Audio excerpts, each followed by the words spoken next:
দীপাবলি ভারতে এবং বিশ্বের অনেক অংশে হিন্দুদের মধ্যে সবচেয়ে প্রত্যাশিত এবং ব্যাপকভাবে উদযাপন করা উৎসবগুলির মধ্যে একটি। এটি আনন্দ, আলো, সমৃদ্ধি এবং সুখের উৎসব হিসেবেই পালিত হয়। কার্তিক মাসের অমাবস্যার দিনটি বছরের সবচেয়ে অন্ধকার রাত বলে মনে করা হয়, আর এই দিনই পড়ে দীপাবলি। লোকেরা দিয়া এবং মোমবাতি দিয়ে তাদের বাড়ি সাজান এবং রাস্তাঘাটগুলি আলোকিত করে তোলেন। নমস্কার বন্ধুরা, কেমন আছেন আপনারা সবাই? আশা করছি সবাই খুব খুব খুব ভালো আছেন। আমিও কিন্তু খুব ভালো আছি। আমি জয়িতা, রূপের কীর্তিতে আপনাদের আরও একবার স্বাগত জানাই। প্রতি বছর কার্তিক মাসের অমাবস্যা তিথিতে দীপাবলি পালিত হয়। দীপাবলিকে সুখ সমৃদ্ধি প্রদানকারী উৎসব বলে মনে করা হয়। ধর্মীয় বিশ্বাস অনুযায়ী এই দিন লক্ষ্মী নিজের ভক্তদের বাড়িতে আসেন এবং তাদের ধনধান্যের আশীর্বাদ প্রদান করেন। এই দিন লক্ষ্মী গণেশ পুজোর পাশাপাশি দীপান্বিতা লক্ষ্মী পুজোও করা হয়। দীপাবলির দিন লক্ষ্মী গণেশ পুজোর পাশাপাশি কুবেরের পুজো করার প্রচলন রয়েছে। প্রচলিত বিশ্বাস অনুযায়ী দীপাবলিতে পুজো করলে ব্যক্তির জীবন ধনধান্যে ভরে যায়, তাদের কখনোই অর্থাভাবে দিন কাটাতে হয় না। চলুন এবার জেনে নেওয়া যাক কেন পালিত হয় দীপাবলি। অমাবস্যার রাতে দীপাবলি পালিত হয়। এই তিথিতে প্রদীপ প্রজ্বলিত করে অন্ধকার কাটিয়ে ওঠার প্রথা রয়েছে। তাই দীপাবলিকে অন্ধকারের বিরুদ্ধে আলোর লড়াইয়ের প্রতীক মনে করা হয়। আবার আরেকটি প্রচলিত বিশ্বাস অনুযায়ী এই তিথিতেই অযোধ্যায় ফিরেছিলেন রাম, সীতা ও লক্ষ্মণ। তাদের স্বাগত জানাতে অযোধ্যাবাসী পুরো নগর প্রদীপের আলোয় সাজিয়ে তুলেছিলেন।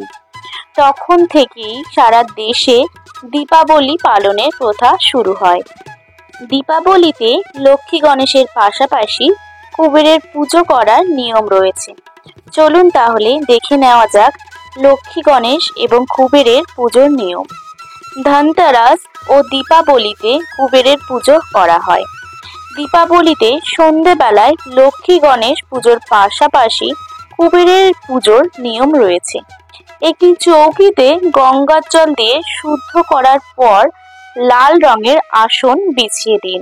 তারপর লক্ষ্মী গণেশ ও কুবেরের মূর্তি বা প্রতিমা রাখুন। তারপরে পুষ্প মালা নিবেদন করুন, ভোগ নিবেদন করুন। কুবেরকে গোটা ধনে অবশ্যই দেবেন। তারপর হাত জোড় করে নিজের মনস্কামনা চেয়ে নিন। দীপাবলি উৎসবটি সাধারণত 5 দিন স্থায়ী হয়। এটি আতশবাজি, রঙিন জামা কাপড়, মিষ্টি এবং উপহার সহ পরিবার এবং বন্ধুদের মধ্যে একটি প্রাণবন্ত উদযাপন। দীপাবলির দিন কোন কোন দেবতার পুজো হয়? ধনতেরাস, দেবী লক্ষ্মীর পুজো। ছোট দীপাবলি, ভগবান কৃষ্ণ নরকাসুর বধ করেছিলেন। দীপাবলি, ভগবান রাম রাবণ বধ করেছিলেন। গোবর্ধন পুজো, ভগবান শ্রীকৃষ্ণ গোবর্ধন পর্বত তুলেছিলেন। ভাইফোঁটা, ভাই ও বোনের মধ্যে রক্ষা বন্ধনের মতোই একটি উৎসব। চলুন এবার জেনে নেওয়া যাক 2024 সালের দীপাবলির তারিখ এবং শুভ মুহূর্ত। 29শে অক্টোবর 2024 বৃহস্পতিবার পড়েছে ধনতেরাস। শুভ মুহূর্ত সন্ধে 6:55 থেকে রাত 8:22 পর্যন্ত। 31শে অক্টোবর বৃহস্পতিবার পড়েছে ছোট দিওয়ালি। শুভ মুহূর্ত রাত্রি 11:39 থেকে রাত্রি 12:28 পর্যন্ত। 1 নভেম্বর শুক্রবার পড়েছে দীপাবলি। বিকেল 5:36 থেকে সন্ধে 6:16 পর্যন্ত থাকছে শুভ মুহূর্ত। 2 নভেম্বর শনিবার পড়েছে গোবর্ধন পুজো। সকাল 6:14 থেকে সকাল 8:33 পর্যন্ত থাকছে শুভ মুহূর্ত।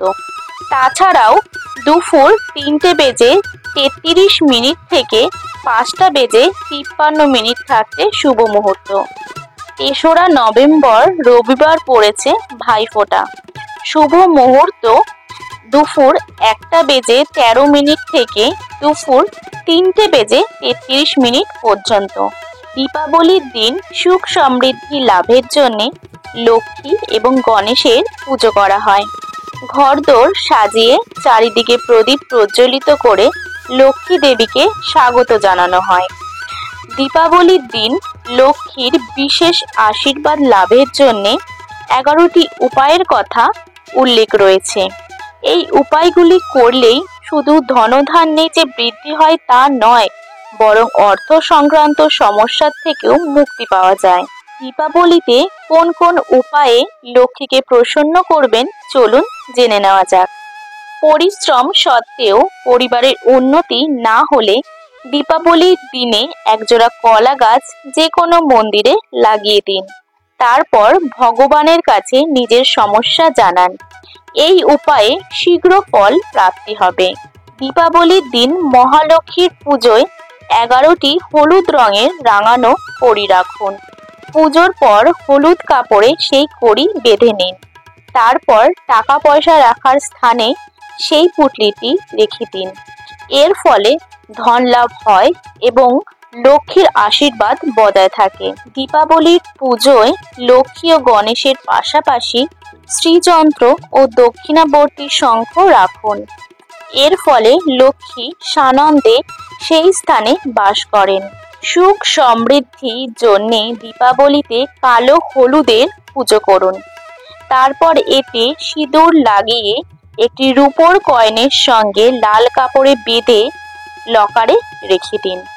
মনে করা হয় এর ফলে আর্থিক সমস্যা থেকে মুক্তি পাওয়া যায়।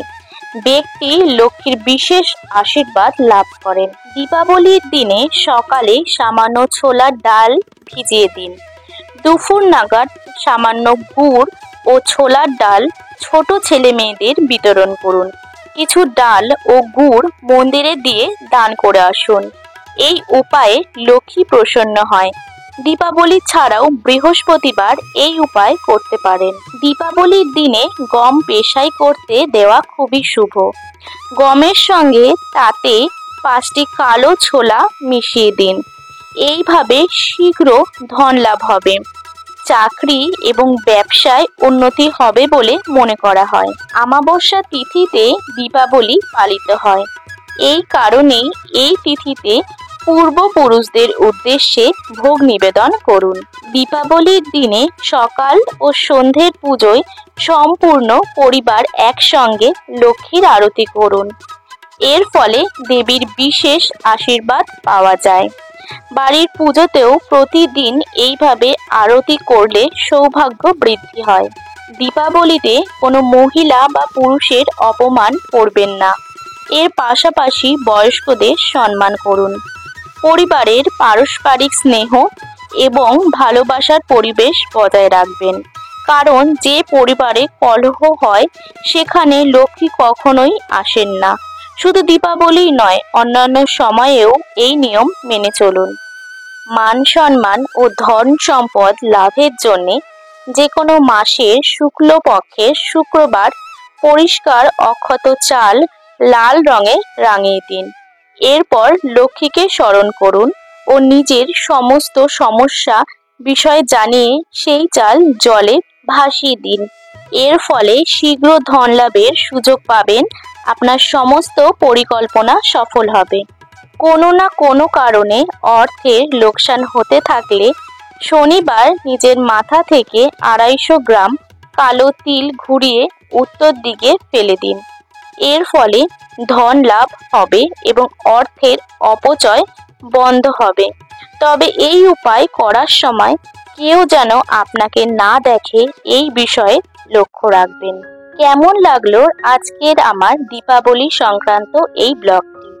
ভালো লাগলে লাইক শেয়ার কমেন্ট করতে একদম ভুলবেন না। আর সাবস্ক্রাইব করে দিয়ে পাশের বেল আইকনটি অবশ্যই প্রেস করে দেবেন।